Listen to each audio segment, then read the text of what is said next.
Hey guys, this is Justin back with an engineer's perspective, and I've got yet another video that is mostly based around this super vitrified diamond stone. It's the 400 grit from Triple B Handmade, Big Bound Bear on YouTube.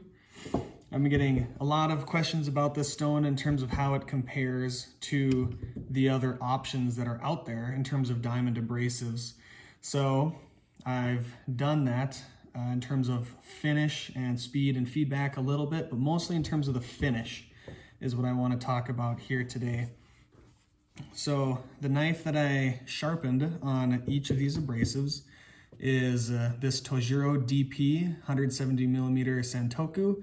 It's VG10 at about 60 Rockwell, so that's kind of a middle of the road steel, and I think very common. So this is kind of the basis of the scratch patterns we're going to be looking at.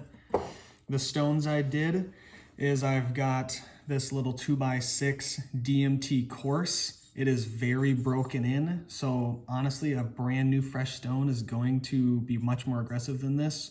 I don't have a brand new one, so you get a broken in one, and that's part of the downside of a diamond plate, is that it will break in and wear over time, whereas like the Venev or the super vitrified, these will have the same cutting power, the same cutting pattern throughout the life of the stone, whereas the plates will not. They will wear out and need to be replaced. So DMT Coarse, this here is the Venev 240F resin bonded diamond stone here. This is the stone from WorkSharp. This is their Coarse stone. I believe it's around a 320 grit mark. I believe I've heard them say that. That's what I've got written on there. And then here we've got the super vitrified 400 grit stone. I'll probably annotate all this in, but using Gritomatic's grand logarithmic grit chart, which I'm not gonna post on here because I think they kind of want people to go find it versus people posting it, but they send this to you when you buy at least stones. I got it with this one. So using this, I looked up DMT Coarse, which they have right on here. That is a 45 micron particle. I looked up 240F on here, also a 45 micron diamond particle. So 45 micron, 45 micron. I'm assuming this is a ASTM sieve is the grit rating for the 320 grit, and that puts this at also 45 micron. So we've got three 45 micron stones. This Triple B stone here, I'm not sure what the grit rating system is, and just so you know, there's a bunch of different systems. So I'll show you what this looks like. Each column is a different way, like system of rating grits, and they over on the y-axis here is the micron size. So there's a lot, but I'm assuming this is JIS, which is Japanese Industrial Standard. So number 400 JIS is about 33 micron.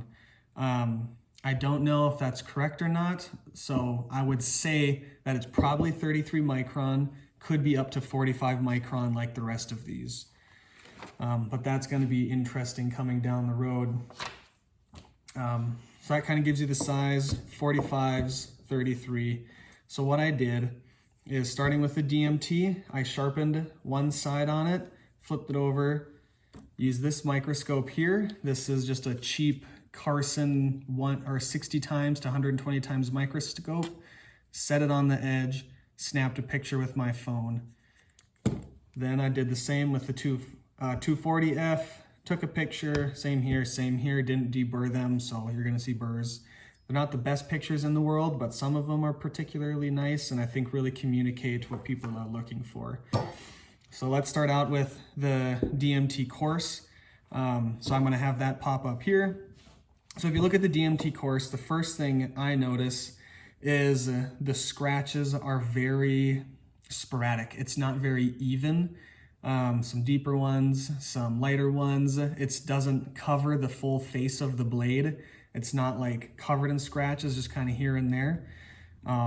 So that's the DMT. Now let's take a look at the Venev. So if you look at the Venev, scratches look fairly similar, but way more even, way more complete kind of coverage of the whole edge. So way nicer scratch pattern out of the Venev, really great. Onto the WorkSharp. This one basically looks the same as the DMT. You got some deep ones, got some lighter ones, very sporadic, not covering the whole edge. So kind of the same story there. And then finally onto the super vitrified stone. I wish I was looking at the picture so I could make sure I'm saying everything correctly here, but once again, you've got the way more even pattern that the Venevs had. So that's what you can see right there, is that much higher diamond concentration, way more even coating of them. Is that the Venev, or the super vitrified has that even finish.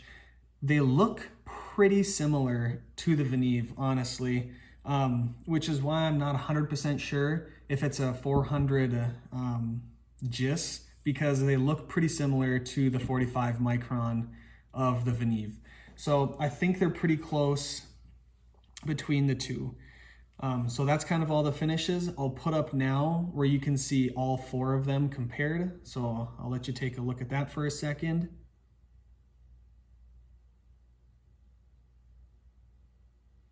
All right, so there's that. Feel free to pause it to take a look at that.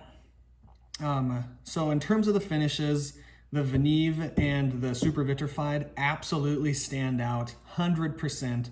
Granted, these are broken in, but they're going to get broken in. What are you going to buy a brand new plate every time starts to break in? Like, no, you're not going to do that. So most of your sharpening is probably going to be done on broken in diamond plates. These aren't worn out, but the DMT especially is getting there, honestly. So you can really see the advantage in terms of finish on the 2 bonded diamond abrasives versus the plates. Another thing I wanted to mention is it's been a long time since I've used diamond plates, and wow, I forgot how great the bonded ones are. These plates are, I mean, they absolutely work, but for somebody who is just kind of ready to move on into the higher end stuff, it's just like I jumped into a Ford Fiesta and I've been used to driving a Mustang kind of a thing. When I go back to these guys, they're not very fast cutting. There is absolutely no feedback. Yeah, it's just not great. The Venev absolutely is keeping up with both of these broken in plates, and the Venev will keep that cutting power forever. On that note, and the Venev has better feedback. On that note, if the Venev is 10 times better than the plates, the super vitrified is 4 times better than the Venev. You have way more feedback. You definitely have more speed. It doesn't load. It is hands down, beyond question, a better user experience than the Venev, absolutely. But based off of how the finishes look, they finish basically the same between the 2.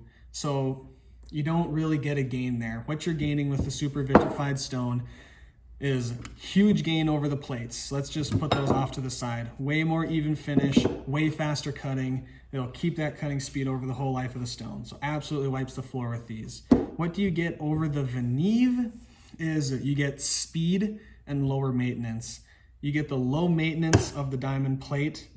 You get the greater speed of, I don't even know why it cuts so much faster, but it does. And then you get no maintenance because this does load up and does require you needing to deal with that. So you basically get all the good of both of these plus a little bit of extra. But in terms of the actual finish on the blade, these 2 are pretty much identical. And I'll let you guys decide that fully based off of the pictures and kind of do that nitty-gritty comparison. But that's kind of my take on it. My favorite Venev has been the 240F, and this super vitrified absolutely took that away from it. I've been loving this stone, especially using this and making the big jumps like all my videos have been up to those that 3K, 5K. Really been enjoying this guy. And actually, I don't know if those videos have come out, so they will though, on different steels and stuff. So really been enjoying that. So yeah, that's the comparison of finish and discussion on speed and feedback. So that's all I've got for you today. Thank you for watching. Have a good one.